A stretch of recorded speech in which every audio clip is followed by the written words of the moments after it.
Welcome to video part 11 jobs in this series of eDocs support tutorials.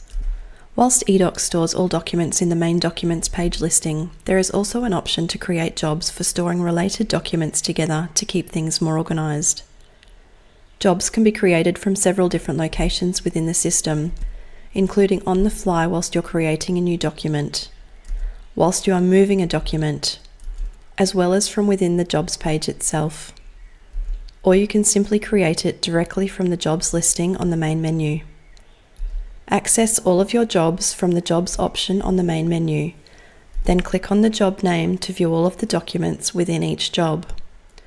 To navigate from one job to another, use the breadcrumb navigation to return to the main jobs listing and then select a different job to view.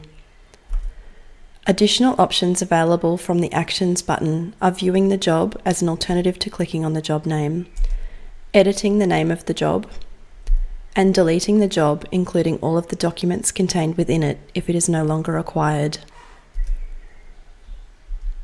To learn more about eDocs, watch other videos in this series, or if you need to speak to someone, contact your local Master Builder's office.